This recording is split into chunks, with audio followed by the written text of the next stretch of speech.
Welcome back to the Talking Hedge. I'm Josh Kincaid, Capital Markets Analyst and host of your Cannabis Business Podcast. Today we've got Katrina Glogowski, angel investor and attorney. Morning, Josh. Morning. We're going to take a look at an extractor in Nevada called Fastball Capital. They're a cultivation extraction company. We're going to take a look to see if they meet the 7 tips to a successful investment deck. Number 1 is, do they identify the business plan goals? Do they know your audience? Do they understand the market? Identify needs and roadblocks? Do they know what sets the business apart? Do they introduce the team and products and create a summary? So diving into Fastball Capital, cultivation extraction out of Las Vegas, Nevada. So they've got $2 million in committed expenses, capital improvements, and equity development. They have a letter of intent that's finalized and sales agreements in place. Not a fan. Right off the bat, I hate LOIs. I'm just going to put that right out there. I'm not going to sugarcoat that. LOIs are ridiculous. If you're not already in agreement with somebody, if you're not already transacting, nobody cares. Nobody cares. Sorry, I'm triggered. Moving on. They have a cultivation license. They have an extraction license. They have intellectual property with partnerships with multiple companies providing exceptional, qualified, a quantifiable increase in production extraction results. They have an extraction partnership. So their asset evaluations from a cultivation license, $4 million. So the current licensing range from $2 million to $8 million depends on location. So they already recreational medical approved with minimal build. So they don't have a facility yet to grow, but their license, is that one license for $4 million? In Nevada, that's a viable number. I've seen 20 million for retail in Arizona. Mm-hmm. I've seen 8 million for cultivation in California.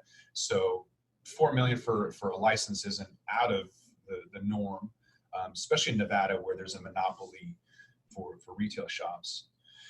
They have an extraction license also for 4 million. It's a single license.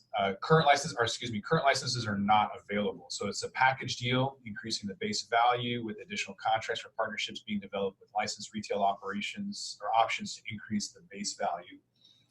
Josh, this tells me right away they are taking over someone else's business that either did not succeed or never took off the ground. So I really hope that that's what they intend this pitch to be for, because that's what they're telling me. There are no new licenses in Nevada, and if they're taking over someone else, this might be an opportunity to capitalize on some of the restructuring in the industry. Let's see. So what's your spider senses going off? What tells you that this is them picking up a failed license versus them buying it a while back, waiting, and then just now selling it? What makes you think that?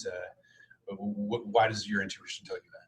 There are no new licenses available in Nevada, and if you are trying to get into Nevada today, you are too late. Just run. It's not going to happen. I am concerned that one of the businesses failed in Nevada, which is one of the more successful markets. So let's see what happens. But that just the fact that they're focusing on licenses coming out of the gate tells me they're taking over some other business. Mm-hmm. So their intellectual property includes robotics and nutrient balance at $1 million plus. They have quantifiable results showing a 30 to 40% increase over standard cultivation and extraction returns as value, as well as a 30 to 40% decrease in labor and overall costs. Their extraction partnerships, they have 5 with brand connections and goodwill valued at $1 million plus. I'd like to get to the robotics. I like automation. I like reducing cost of goods sold. As far as valuing goodwill in this industry or a brand, okay. Yeah, so they say they have potential contracts and rentals from national brands looking for a license to operate under to provide immediate income potential and profitability. The potential contracts is same with an LOI or a letter of intent. Either you have it or you don't. Right. And it's black and white in this industry. There's no potential for whatever. Either you're doing it or you're not. So the intellectual property and partnerships for Nevada exclusivity includes vertical cultivation process, increasing cultivation capacity by 10x, employing a complete robotic control of cultivation operations, using automated agriculture for a 30% reduction in costs, proprietary blend of nutrients and soil amendments, and a partnership with lead growers and operating licenses in BC, Colorado, California with 40 years experience. 20 years of testing their grow operation. Okay, cannabis has only been legal for a few. I'd put a little asterisk there saying combined. 40 years of experience with lead growers and operating licenses. Let's see. I'm looking forward to seeing how they're going to support that. We've got some projected financials for the grow. Their capital expenses, 1.3 million, average of 1 million, square footage, average 2,500. Projected pounds, 5,500 pounds at a rate of $2,500 per pound. Where are they going to get that? Not in Nevada. No. So we've seen $300 pounds in Oregon wholesale retailing for $30 to $40. And so when we go out and visit 20 stores on 420 every year, we see that 2 to 3 years later, those 420 sales prices are the everyday low price. And so that $2,500 tells me that they're out of state or out of touch. That's not a reality long term. That's high premium indoor and not necessarily selling on the shelf. If you have an ounce that's more than $100, it's going to sit there for a while. And that's basically in every single regulated market. Absolutely. And some of these numbers scare me. Return on investment at $4 million is 80%. Really? Well, here, take my money. Right. Because you're going to sell $10,000 grams. Good for you. I don't know if there's going to be a return on investment at 55% average per year. There's just not that much profit margin as a commodity or as an agricultural crop, not long term.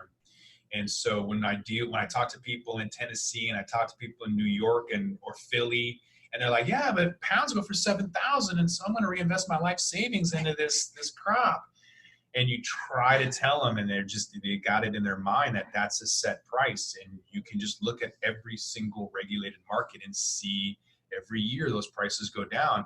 The uptick you're starting to see in Oregon and Washington is from continued year after year after year of limited production, half canopy or half capacity growth, people going out of business, people switching from THC to CBD. So yes, the low supply and stable demand is raising prices a little bit as that equilibrium shifts out, but the average price per pound is only going to continue to go down with automation. They mentioned the team. They've got a COO, a CFO, and a CEO. Good to see that they actually have a chief financial officer. Most companies don't have a chief financial officer or controller or capital markets analyst. So at least they have somebody to manage the money. That's a good sign. The investor value looking at 10 million. Is that pre-money valuation at 10 million? Unless they're adding up all the math on those licenses to get to 10 million. So we've got a pre-money valuation at 10 million, projected return on investment at 57%. And that is it. So let's see where they're at with the 7 tips to a successful investment deck. Did they identify the business plan goals? I'm going to make an assumption here that they are not currently operational. They have got their hands on the license or an opportunity to get their hands on the license, and then they will proceed. So if that is their goal, yes. But I'm not 100% sure that's their goal. Did they know their audience? I don't think so. I don't really think so. If their audience is investors, they are not an operational business. If their audience is the cannabis market, they don't know the price point. No. Knowing your audience, if your audience is investors and you're leading with a letter of intent and you're saying 57%, then your audience is a novice investor. It's going to be a retail investor. So understanding the market enough to know that you can buy and sell licenses, and that extracts are big, and real estate is a thing, and put all those together, package it, and sell it. I'm just not convinced that it's for a sophisticated investor. Pre-money valuation at this point in time with a letter of intent is a massive red flag to me. If you haven't already started and made money, there's just too many other opportunities for companies that are about to go out of business, that already have the equipment, that already have those difficult experiences of any business that starts, from failures in crops to employment to regulations. Why would anybody want to start brand new when right around the corner is about to be a ton of failed businesses that you can pick up for pennies on the dollar? If this pitch deck was coming to me out of Alabama, where it's a brand new market and they couldn't predict price points and predict cost of goods sold because they don't know, but this pitch deck is coming out of Nevada, where it's an established market. They know the cost. They know what their goods are going to sell for. I don't think they understand the market either. And they certainly don't identify needs and roadblocks. I didn't see anything about needs and roadblocks that make it sound fairly easy as a pre-money $10 million valuation company to get into the market and compete. Well, they do have decades of experience. Maybe that's why they don't have any needs or roadblocks, Josh. So do we know what sets the business apart? The only thing I saw in this one, they did mention robotics. I like that. I understand. I really like to see addressing cost of goods sold. This is a good thing. They didn't explain to me what robotics. Are they using drones to care for the plants? Are they using robots to trim? They didn't explain that, but at least they've identified it. Yeah, I would say that would definitely be a game changer to have a fully automated grow facility, extraction, whatever. But without more information on how many machines and what that looks like, I don't know. Did they introduce the team and products? So they briefly introduced the team, but there's no products, there's no brand, right? It's just these licenses that they're selling, and they're saying that there's gonna be flour and all these other things. Assuming. I didn't like this because you have a doctor, you have a CFO, and you have a CEO, but I'm not seeing anything that makes me have faith in this company to propel this forward. And I think my baseline objection here, Josh, is on the previous slide, they implied that they had 20 years of experience growing cannabis. And no one on this slide on the actual executive team indicates a cannabis background. What's a cannabis resume? $100 million. Does that mean he did one deal? Does that mean he's worked with other companies? And if that individual does have $100 million plus cannabis resume, this pitch deck is an embarrassment to him. So it's not meshing. It's not gelling together for me. It's incongruous. And so you say, did they introduce the team? Yeah, they did. Did they introduce the product? Yeah, I got a license in my pocket. Yeah, okay. That's not a product. You're not going to market with a license. You're going to market with a brand. They didn't identify any brand partners, especially in an established market like Nevada. They're saying, hey, we have all these partnerships and we have all this experience in other places. What's that experience? When they introduce the team, they don't address the experience that they are trying to get an investor to rely on to make an investment in this company. Just doesn't work for me. I would run from this. This seems like a business plan for sale to somebody who's not in the U.S. So there's FOMO out of Asia or Europe, where somebody wants to come in and own property, plant, equipment, real estate, and wants somebody to put all of it together for them with licenses and have a pretty little package to buy out. So this is a decent vertically integrated buyout opportunity for somebody who's not in the space, who's not familiar with what's going on, who's looking for an opportunity with too much money on their hands, and not looking at the valuation. If you don't understand the industry, then you don't know that a lot of these businesses are going to fail being able to pick those up pennies on the dollar. I just don't see the competitive advantage here at all. You know, Josh, maybe you're right about that, and maybe I've missed the whole point. I've been wrong before, but turned out I was wrong about that. But maybe what they're trying to do is just unload the license. The license alone, just the fact that they have a license in their pocket, because there's no more licenses out of Nevada. The licenses in Nevada are highly valuable. Maybe they're just trying to pawn off the license, and maybe I've missed the whole point. I encourage you to contact me if I have missed the entire point and you want to just sell the license. Give me a call, because we might have some business to do. But if they're going to become an operational, functional business, I have a lot of reservations. And then creating a summary, they just kind of dropped off at the very end here after some investor value, ownership percentages, and projected return on investment, but no call to action, no summary, no ask. Do they have a total ask, or was it just individual valuations?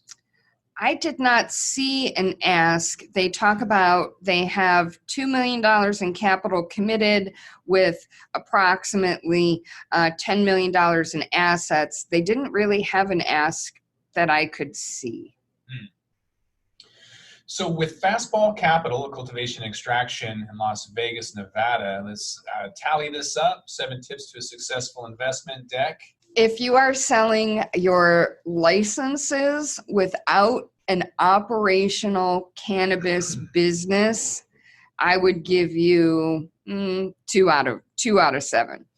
If your intent is to have an operational cannabis company and get an investor to help you along the way, I struggle to see that you have met these requirements.